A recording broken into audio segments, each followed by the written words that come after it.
Hi. So funny. So, Chrissy, this week I practiced the habit and it didn't give me the same, I don't know, the same rewards that I've gotten in the past. And it was disappointing for me. And yet there's something in there that's still really powerful. It's just that I need, I don't know, to fine tune it or do something. And so, yeah, it's just where I'm in. I got to do some fine tuning or something like that. Well, and I think that's really good because this is what I normally tell my students and in classes and stuff like that, that all of these practices, we're doing the same thing over and over again. So if you look at a yoga class, an asana practice, we're doing the same kind of poses over and over again, or this habit, we're trying to establish, eating a lighter, earlier dinner. And each time we come to it, we refine. We're refining our awareness of ourselves. We're refining our habit. We also start to get into the subtleties of it. So it's like we're actually moving into the deeper layers. And so that is the beauty of practicing over and over again, the same similar things. And that's what yoga philosophy looks at, is that by doing that same thing over and over again, we're creating a new groove in the mind and we're refining our awareness of it and of ourselves. So it's a constant refinement. That's how we go deeper. Right. It doesn't have to be lots. It doesn't have to be a whole bunch of things. It's taking a few simple things and going deep. So digging a deep well. And that's how we learn about ourselves. And that's how we go into the subtlety of the practice of it, for sure. Okay, so say that my previous practice was I'm going to finish eating by 6:30 and close my kitchen. And for the most part, like, that feels pretty sustainable. I mean, I would say if I'm one of those people that 5 days a week, that's not a problem at all. And the other 2 days a week, just maybe because there's social things happening or something like that, it ends up being a bit later than 6:30, and it could be, but I'm okay with that. I don't want to make it so that it has to be 100% rule. Even on the nights where I felt like I was done by 6:30, there's something else. There's a new something now required to go deeper into the benefits of sleep or the clear mind. Yeah. So do you think it is making what I eat lighter or even earlier? Or do you think it's a different habit? It's hard to say because I don't know all of your routines, right? And I also don't know what you're eating. Yeah. But for sure, it might be tweaking what you're eating at that time, making it lighter. It also, what time do you go to bed at? I'm pretty good at 10. I mean, there's the occasional night too that's earlier, and there's the occasional late night that's earlier, but I'm a pretty good 10 o'clock girl. Right. Yeah. So it could be with playing around and pushing that to 6 so that it is the full 4 hours before you go to bed.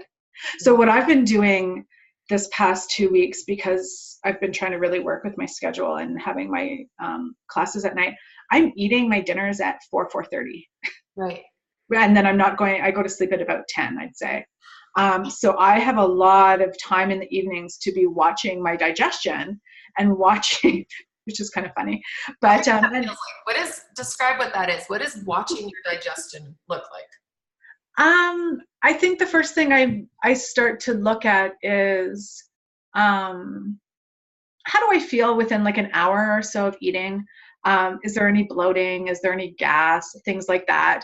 Does the food feel like it's sitting really heavy in me? Or do I feel light inside, like digestive and stomach wise? Yeah. But then I look at my energy level. Do I feel tired? Do I feel sluggish? Do I feel like I could have a nap? Yeah. Or do I feel energized from what I ate? And then I monitor that as the hours go by. And because I'm teaching or I'm attending a class, I'm aware of kind of how I'm feeling, right? Yeah. And so I'm like, oh, I'm feeling sluggish after 4 hours. I feel like I could have a nap. I could need to go to bed right now. Or am I feeling like I'm sustained if my energy levels are okay, right? Yeah. So when I say the sort of exploration, the inquiry questions that you're asking yourself. exactly, and optimally, when I know that I've had a good dinner, I don't feel like I overate. My stomach doesn't feel heavy. There's no bloating, there's no gas or anything like that. It's like the appropriate amount of energy has gone into digesting my food, but not sucking energy away from the fact that I need to move about and finish my day. Does that make sense? Yeah. And so that was just interesting the way you said that.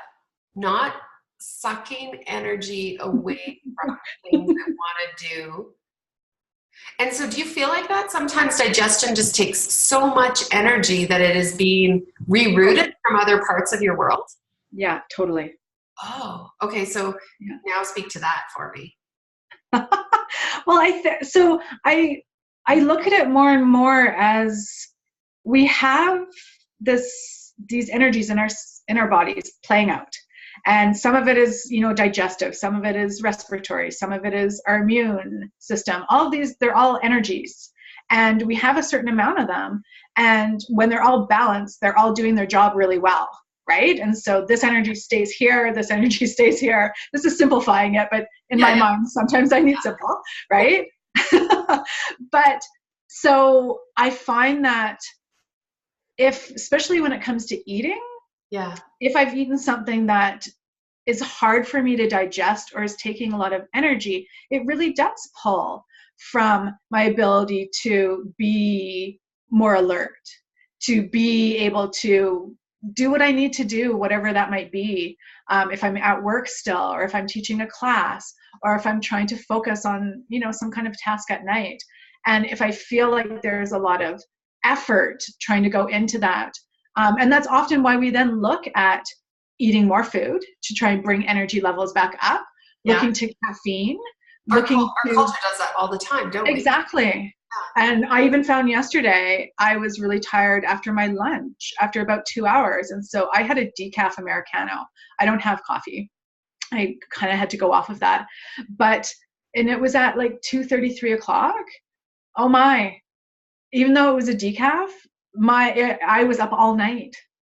I did not sleep last night. And that was from having something at 3 in the afternoon. Yeah, that was supposedly a decaf. Exactly. But so that's the thing. And so when our energies feel taxed and when it feels like it's pulling from different areas, then we do look outside of ourselves to bring our energy back up or start to, Not only that, but what's interesting is it almost feels like in that state, we are gravitating to the wrong things. Totally. So, because in the balanced state, we wouldn't pick a coffee. No. We would pick something else. Mm-hmm. In the imbalanced state, we pick more food, caffeine, chocolate. We pick easy, we pick quick. Okay, we pick easy. Right? And also falling back on past habits, because usually that's kind of what's happening, is that in an unconscious way, it's almost like a state of stress that we've created in ourselves. And so whenever we're in a state of stress, we always fall back on old habits, right? So that's interesting. So you just equated a difficult digestion or a heavy digestion that's pulling energy from different parts of the body. You've just equated that with a state of stress. And I mean, I don't mean that stress is necessarily a bad thing. I guess it's more just, it's something that's putting pressure on your system. Okay. And in states of stress, we fall to our old habits. And that's because they've, in some point in our history, that's something that served us well. It's like, oh, in the past I did this and it worked. I had a coffee and it was fine. Not just served us well, but we did it so many times that, again, it created that groove in the mind. And so when we're off balance or when we're in a state of stress or something like that, we fall back into those old grooves because they're so deep. Yeah. And yes, we're working hard on establishing new grooves and new habits. And when everything's going well and, we've got our energy focused on it, then it's easy to stay in those grooves. But when we start to, our sleep is off, we're tired, we're hungry, we don't have, things set up, well planned, we do fall back into those grooves. And it's normal. That is a normal part of starting to look at the habits of the mind and starting to kind of repattern. So this whole awareness piece then starts to be, is this an old groove or is this a new groove? Totally. Is this an old groove or is this completely ungrooved? Mm-hmm. Yeah. And, even today, for me not sleeping last night, so I just came home, was teaching 3 classes, I come home and I eat. I'm so tired. And my immediately thing was to grab a cup of tea with some caffeine in it and come and sit and talk to you. Mm-hmm. And I stopped and I went, you're tired. So once you're done this, go have a nap. Aww. And it's like, I don't need to feed my body anything. It actually just needs some rest. So once I'm done talking to you, I'm just going to go lay down and probably do like a half an hour Shavasana. And I'm sure that will take me through the rest of the day. Yeah. Yeah. But not always easy to do. Yeah. Right. So it was you recognized at that moment that you had a choice. Yeah. As I was putting the kettle on and getting ready to open the tea bag, I was like, I don't actually need this. And I don't actually want it either. Oh, and what's really interesting is that that's probably one of the most, like lots of people listening could say like, oh, that's the most innocent Totally. of ways that you can default. Like that's way better than a chocolate bar in the lineup at the grocery store when you throw that chocolate bar onto your groceries and be like, oh, I'm going to eat that in the car before I even get home, right? I was actually looking for chocolate in the house and cannot find any. So that was the You should have told us that story right off the front. Yeah, way more believable than tea. So that was the go-to. And I was like, what? How can there not be any chocolate in the house? And then I'm like, okay, step 2, what do I do? Yeah, caffeine. Must be tea. I have to go to caffeine. Right. And then it was we weren't actually choosing the tea, because this is the other thing, that in some cases choosing the tea might have been the best choice for you. Totally. If you were choosing something that, grounded you, moisture, like did all of those things. If you were choosing it for that reason, but if you were going, I need coffee, or I need chocolate, if I can't have chocolate, I'm going for caffeine. Totally. Right? And so that was the mentality. Yeah. So it's your intentions often in what you choose. Yeah. I agree. And also too, I think I'm looking at the rest of my day. If I did have to go out and do stuff, I probably would have had that tea instead of giving myself the ability to have a nap, right? But I don't have anything else I need to do for the rest of the day. So I have that liberty of going and taking a nap, and not having to kind of charge my system up for enough energy, for lots of things tonight. Does that make sense? Yeah. Yeah. Well, you'll be on our call at 7. Yeah. Yeah. But and so I feel like that's kind of our biggest message today is, always fine-tuning. Yes. Creating awareness. Understanding the intention behind your choices. Understanding that you have a choice, and then understanding the intention behind your choice. Is it from a well-grooved old habit? Or is it from a more enlightened new? Yeah. And trying to really listen deeply, because we often override our own intuition, right? We often override how we're actually feeling, because either maybe we don't want to acknowledge it, or we're not used to actually really paying attention. And so part of developing that awareness is just listening deeply and allowing yourself to actually feel what you're feeling and label it. Like, I'm actually really tired. Yes.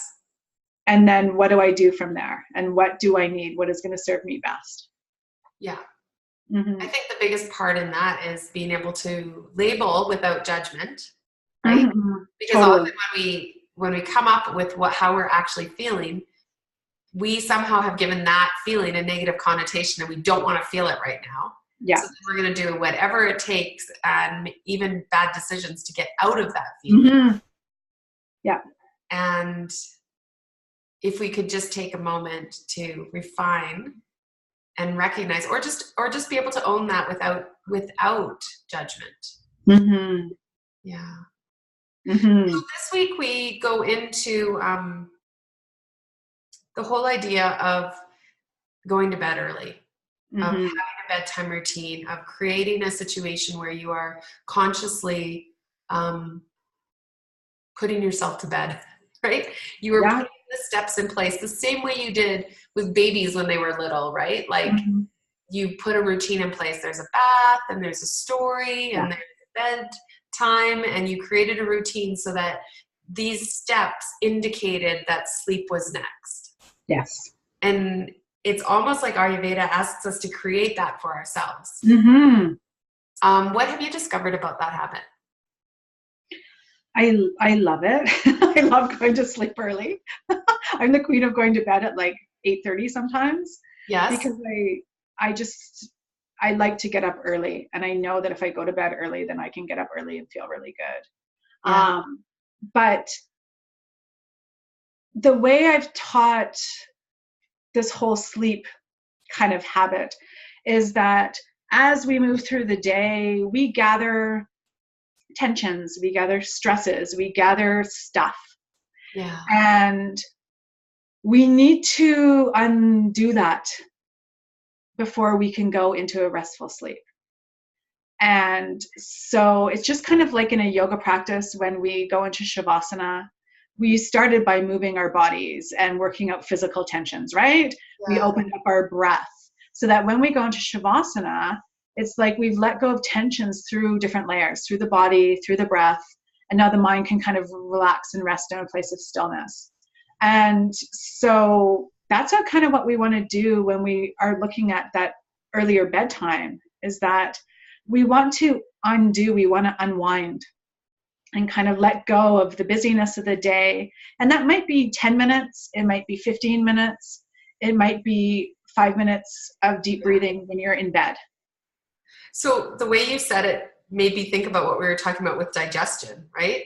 Like when your digestion will steal energy, requires energy. Digestion requires energy. And when you said you need to let go of what you have gathered through the day, right? Your experiences, the stress, the tension, the, I don't know, sometimes even the emotion or the busyness of the day needs to be almost digested. Yes.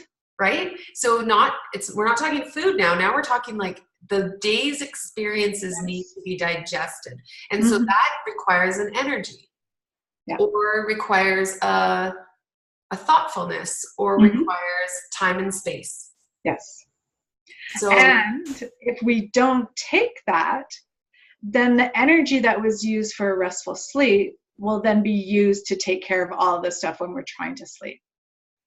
Does that make sense? Yes, so again, if we're trying to look at, we want to support the processes in our body, we want to support those energies.